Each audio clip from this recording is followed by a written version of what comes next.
Welcome to a packed Boston Red Sox newsfeed pregame report for Tuesday, September 5th, 2017.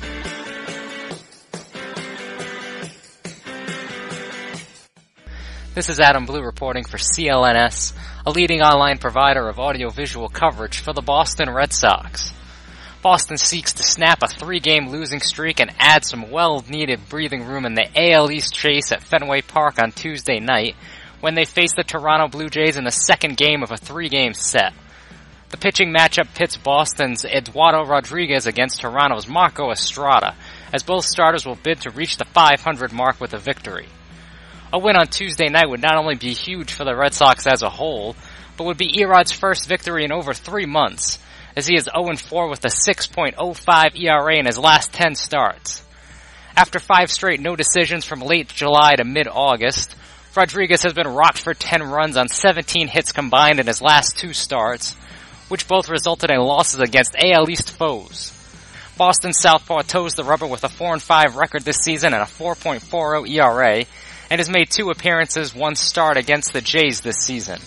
Erod pitched a scoreless 8th inning with 2 strikeouts on April 19th in Boston's only loss at the Rogers Center, then tossed 5 1/3 innings of 3-run, 6-hit ball on July 17th in his first start since missing 45 days with yet another knee injury.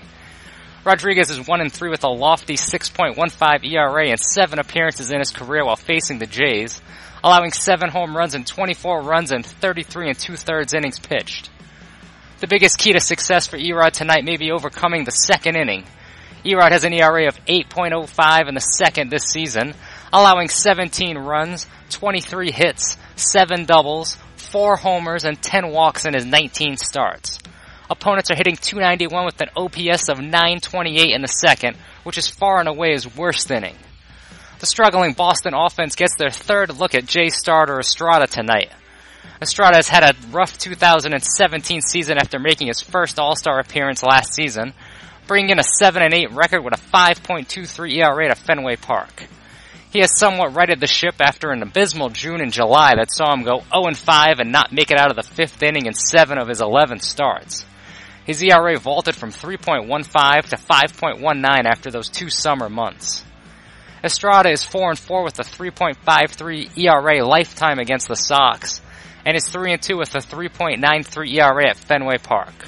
Sox hitters have had some success against Estrada in their careers, with Dustin Pedroia touting a .440 average and 25 career at-bats, while 5 current Boston sluggers, Xander Bogaerts, Jackie Bradley Jr., Rajay Davis, Mitch Moreland, and Chris Young have all taken the righty bridge.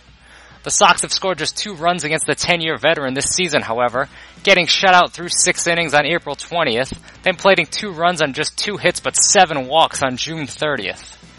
Here are the starting lineups for tonight's encounter, which are powered by FanDuel. Remember, fans, fantasy football is back starting this Thursday night with the Pats and the Chiefs, and you can use my promo code RedSoxBeat for a free contest and your chance to win a share of $10,000. For the visiting 64-74 Blue Jays, Steve Pearce leads off and plays first base, with third baseman Josh Donaldson batting second and DH Kendrys Morales in the 3-hole. Right fielder Jose Bautista is the cleanup hitter, with speedy Kevin Pillar batting 5th and playing center field. Darwin Barney is at second base hitting 6th. Teoscar Hernandez is 7th and left. Luke Maile is behind the dish and bats 8th. And rookie shortstop Richard Urena rounds out the Jays' order batting 9th. The 77-61 Red Sox counter with Eduardo Nunez leading off playing third base, with Dustin Pedroia back in the 2-hole and defending second. Andrew Benintendi is in left hitting third. Mookie Betts is down to the cleanup spot and plays right field, with Handy Ramirez continuing to bounce around the batting order as the DH is hitting 5th on Tuesday night.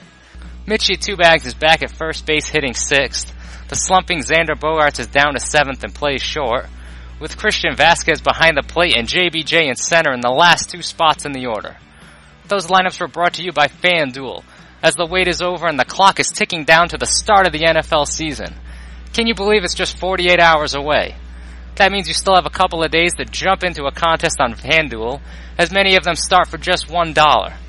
Just pick a contest and select your players for Week 1.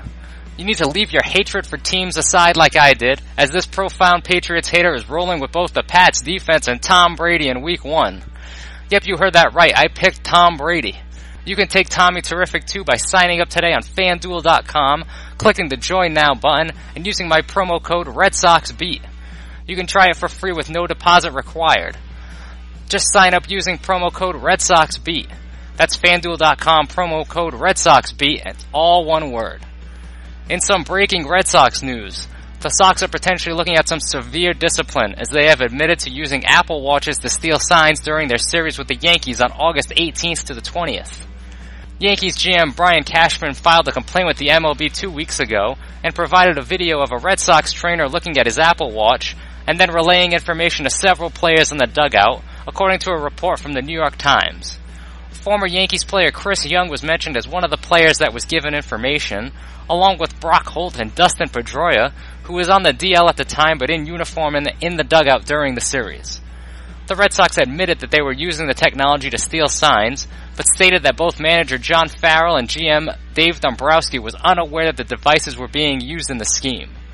According to Pete Abraham of the Boston Globe, not using electric devices in the dugout is a long-standing, clearly understood rule, and the Red Sox could face some serious sanctions and discipline. The Sox did claim that the Yankees were using Yes Network cameras to do the same thing during the series, and prior to tonight's game, Dombrowski suggested that their rivals leaked the story today, knowing that Commissioner Rob Manfred would be attending the Sox-Jays contest today. You can't make this stuff up. I feel like I'm back in kindergarten. No, he did it first. He's only saying that because the teacher's here. Don't tattle on us. Snitches get stitches. And in some non-controversial news, Carson Smith was activated off the 60-day DL prior to tonight's game, with pitcher Kyle Martin designated for assignment to make room for Smith on the 40-man roster. You can guarantee that we will be discussing the Red Sox Applegate saga. I'd like full credit for that name if it ends up being called that, during the Red Sox roundtable that will be launching later on tonight. Ethan Winter will be back after the game for tonight's recap, and there's a new episode of Red Sox Beat for your listening pleasure as well. This has been Adam Blue for CLNS.